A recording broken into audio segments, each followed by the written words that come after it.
I want to talk about zone two, and we talk about zone two a lot. Zone two exercising, zone two training, and before I get into it, I want to give everybody on the community a sense for my earlier comment about cyclists are amongst the most incredibly fit humans on the planet.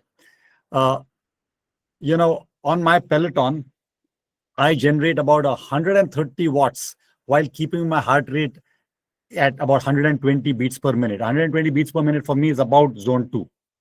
And so I can generate 130 watts on the Peloton doing that.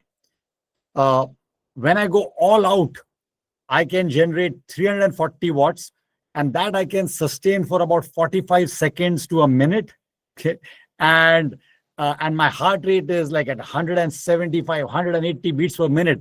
At the end of that minute, I'm like done. I have to lie down on the ground and sort of recover for the next 10 minutes. Now, I want to compare and contrast that with what an elite cyclist like an Andrew does, or what the latest Tour de France winner Tadej Pogacar does.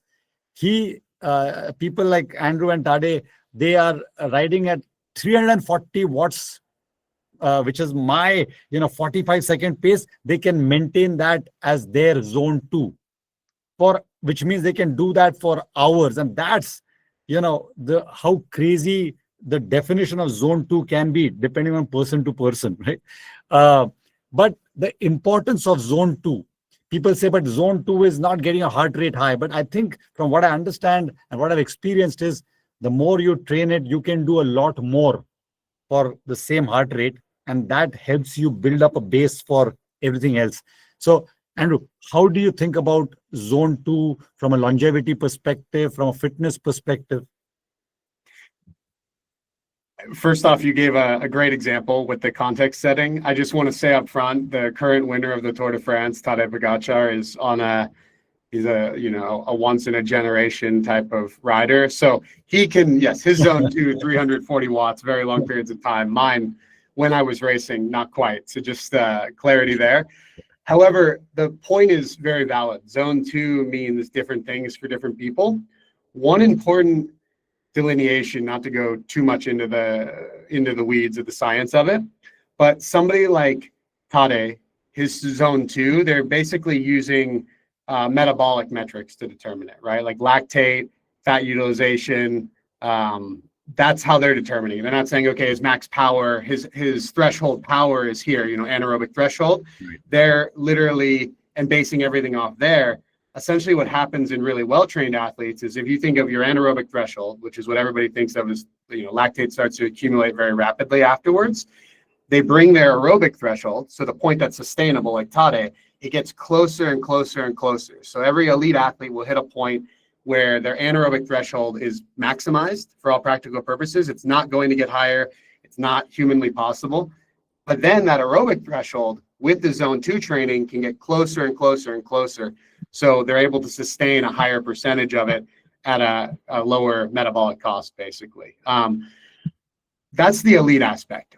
The practical aspect that we're talking about and the benefits, it's the 340 watts for Tadej could be going on a walk for people. And I think there's so much literature out there or different opinions on zone two, and it's all valid, but the definition of zone two is very important. So for practical purposes, when I'm thinking about zone two, I like to look at it from that physiological aspect, not just saying, here's your threshold, right? Where does your heart rate and lactate, everything goes nuts, but what's happening internally? Because that's what's really going to show you where is your zone two, where are you going to benefit? And basically you're looking for a point, if you're talking about testing, where lactate, it's the first rise above baseline, right? To indicate that you're burning through a bit more glycogen, not as much fat utilization. And then ideally you want to train below that. For a lot of people, and this might sound like, oh, that can't be true. A lot of people, that can be walking, right? So that can be going for a walk. That can be a brisk walk. For some people, it could be a very slow jog or, a slower bike ride. But the physiological impact is the same. You're improving fat utilization, you're improving mitochondrial function, And most importantly, I think this is a kind of fun fact that a lot of people think, oh, I have to go harder. But if we're thinking about heart health, the heart kind of stroke volume maxes out around 40 to 60% of VO2 max, which usually correlates, depending on the person, to 50 to 70% of maximum heart rate. So when you think about delivering oxygen during exercise, and hopefully this makes sense, it's really Alan Cousin's. He's a physiologist, great stuff on that he provides on social, great articles on Substack as well.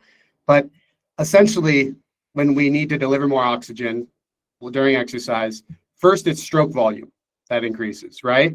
That maxes out, and then heart rate increase alone is kind of delivering the rest of the oxygen demand.